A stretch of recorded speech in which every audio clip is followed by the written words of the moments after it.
Rajesh law centre में आप लोगों का स्वागत है। आज हम लोग चर्चा करेंगे कि अगर किसी अनुसूचित जाति या अनुसूचित जनजाति व्यक्ति के साथ कोई चोरी होता है, उसके घर में कोई चोरी करता है, चाहे घर में घुस के चोरी करे या घर से बाहर चोरी करे, कोई सामान रखा है या उसके घर में लूट हो जाती है, तो क्या इसी स्थिति में SC/ST एक्ट लग सकता है कि नहीं लग सकता। कोई मारपीट नहीं हुई है या मारपीट हुई भी है लेकिन कोई जात सूचक गाली नहीं दी गई है, तो क्या SC/ST एक्ट लग सकता है कि नहीं।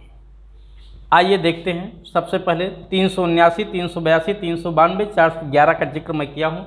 ये अपराध हैं क्या, इसमें कितनी सज़ा दी जाएगी पीड़ित को, इसमें गिरफ्तारी होगी कि नहीं, जमानत पे छूटेगा कैसे, इसका उल्लेख और SC/ST की कौन सी धारा लगेगी, साथ ही साथ पीड़ित को कितना मुआवजा राशि दिया जाएगा और वो कब और कितने किस्तों में मिलेगा। एक बात मैं फिर बता दूं कि कोई जानकारी अगर आपको लेनी है, आप नहीं जान रहे हैं उसके बारे में, आप परेशान हैं, तो मैं नंबर ऑलरेडी दे रखा हूं, आप इस नंबर पे संपर्क करके अपनी सुविधानुसार जानकारी ले सकते हैं। हाँ, उसकी जो रीजनेबल फीस है वो आपको जमा करनी होगी। न केवल SC/ST एक्ट के बारे में, किसी संपत्ति का मामला हो, सिविल मामला हो या कोई भी विवाद हो, तो आप एक बार संपर्क कर सकते हैं। चलिए, 379 तब लगती है जब कोई व्यक्ति किसी की चोरी करता है सामान की, चाहे उसकी संपत्ति हो या उसकी संपत्ति किसी के यहाँ दी गई है। जैसे हम अपना कोई सामान किसी को दे रखें और उसके यहाँ से कोई चोरी कर ले गया तो भी वो चोरी मानी जाती है। तो 379, 380 भी कभी कभी लग जाती है। घर में घुस के अगर कोई चोरी किया है तो 380 लग जाती है। ठीक है, अगर एक व्यक्ति गया हुआ है लेकिन वो डरा धमका के संपत्ति छीना है तो लूट होता है। इसको जैसे पकड़ के छीन लिया, जेब में से निकाल लिया, बंदूक की नोक पे, डंडे की नोक पे, ठीक है, छीन लिया, ज़बरदस्ती जो है मारने का भय दिखा करके लेकर के भाग गया, तो भी ये लूट होता है। या बंदूक ले करके या जो है तलवार ले करके या चाकू ले करके, लाठी डंडा लेकर छिपा के गया है चोरी करने के लिए, तो वो 382 में लूट चोरी कहलाती है, लूट नहीं कहलाती है। जब तक कोई धमकी वगैरह ना दी जाए तब तक वो लूट नहीं होता है, ध्यान रखिएगा। अब अगर ये धारा लगी है, इसमें एक 411 है। 411 में ना तो खुद वो व्यक्ति चोरी करता है ना ही लूट करता है, बल्कि चोरी कोई और करता है, लूट कोई और करता है। अगर आप उससे यह जानते हुए कि माल चुराई का है या लूट का है और आप उसे खरीदते हो, चाहे फ्री में लो चाहे जैसे लो, या उसे छिपाते हो रखते हो, तो ये अपराध है। ठीक है, धारा 411 यहाँ पे आपके ऊपर लगाई जाती है।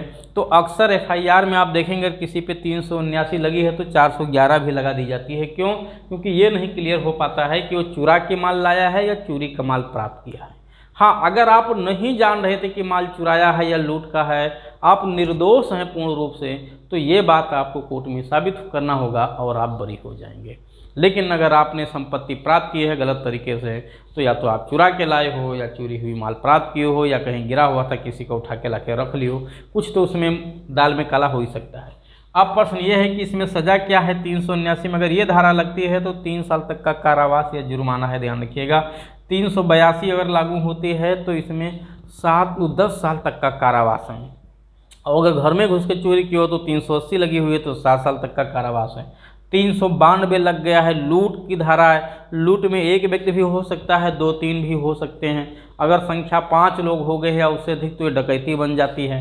तो लूट में 392 में 10 साल तक का कठिन कारावास है, प्लस जुर्माना भी है। हाँ, अगर ये लूट राष्ट्रीय राजमार्ग पे की गई है तो सज़ा बढ़ के 10 साल से 14 साल हो जाता है। 411 आप पे लगी है तो 3 साल तक का कारावास यहाँ भी दिया गया है। तो इन धाराओं के लगने पे ये पूरा का पूरा तुरंत इसमें FIR दर्ज होती है। गंभीर मामला माना जाता है, इसे पुलिस बिना वारंट के आपको अरेस्ट कर सकती है। ठीक है, और आजमानती अपराध है। अब प्रश्न ये, अगर पुलिस तुरंत अरेस्ट कर ली तो आप जमानत पे छूटेंगे कि नहीं छूटेंगे, तो ये आजमानती अपराध है, ध्यान रखिएगा। यानी जमानत पर छूटने का आपका राइट नहीं है कि आप जमानत देने के लिए तैयार हों तो आपको जमानत पर छोड़ दिया जाए, ऐसा आपका कोई राइट नहीं है। ये न्यायालय का विवेकाधिकार है कि आपको जमानत पे छोड़े या ना छोड़े। ऐसा भी हो सकता है लोअर कोर्ट से आपका बेल खारिज हो जाए तो आपको हाई कोर्ट जाना पड़े। ठीक है, हाँ, ऐसा तो नहीं होगा कि आपको बाहर से बेल मिल जाए। ठीक, अब प्रश्न ये है कि यहाँ मैंने गुंडा एक्ट भी लिख दिया, क्या इस पर गुंडा एक्ट भी लगाया जा सकता है? तो क्योंकि ये IPC का अध्याय 17 है तो आईपीसी का अध्याय 17 जब गुंडा एक्ट आप पढ़ेंगे ना 1970 का एक्ट की धारा 2 जो डिफिनीशन है गुंडा एक्ट की, तो वहाँ अध्याय 16 और 17 आईपीसी का जिक्र किया गया है कि अगर आईपीसी के अध्याय 16 या 17 का अपराध कोई व्यक्ति हैबिचुअली करता है तो उस पर गुंडा एक्ट भी लगाया जा सकता है। साथ ही साथ गैंगस्टर एक्ट का भी रिकमेंड किया जा सकता है। ठीक है, अब प्रश्न ये है कि SC ST की कौन सा प्रोविजन इस पे लागू होगा। SC ST में इसमें देखिए आपको सीधे 3(2)(V) तो लगने ही लगना है, साथ ही साथ 3(2)(V) भी लग जाएगा, यानी 3(2)(5) का जिसको कहते हैं और 3(2)(5) भी इसमें लगने का पूरा जो है ग्राउंड होता है, लगाया जा सकता है। ठीक है, पुलिस कभी कभी नहीं लगाती है, ना लगाने के पीछे उसकी अज्ञानता भी हो सकती है या वो जानबूझ के बचा रही है, ऐसा भी हो सकता है। ठीक, अब प्रश्न ये है कि इसमें राहत राशि कितना मिलेगी पीड़ित को, तो क्योंकि 3(2)(VA) लग जाता है तो डिपेंड करता है कि इसमें कौन कौन सी धारा लगी है, क्योंकि हर एक धारा का अलग अलग राहत राशि होता है। तो ये तो एग्जैक्ट आपके FIR में कौन सी धारा लगी हुई है उसी को देख के बताया जा सकता है कि कितनी राहत राशि आपको मिलेगी। हाँ, ये मान के चलिए कि 1 लाख रुपए से कम राहत राशि का प्रावधान इसमें नहीं है। ठीक, ऐसे व्यक्ति को अगर SC ST लगा है तो साथ ही साथ जिला बदर भी किया सकता है। इस मामले की विवेचना डिप्टी SP रैंक का अधिकारी करता है जिसको CO कहते हैं, और इस मामले का संज्ञान सीधे SC ST कोर्ट में होता है जो सेशन कोर्ट के समकक्ष होता है, या अगर कहीं स्पेशल कोर्ट नहीं बना है SC ST का तो वहाँ पे जो है जो सेशन कोर्ट होगा उसमें के यहाँ कार्रवाई ये चलेगी।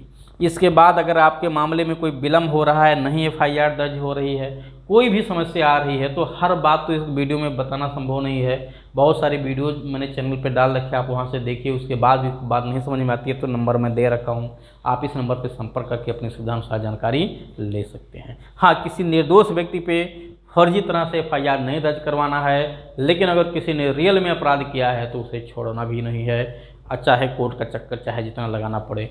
ठीक है, हर हालत में कार्रवाई उस पर होनी चाहिए और पीड़ित को न्याय मिले।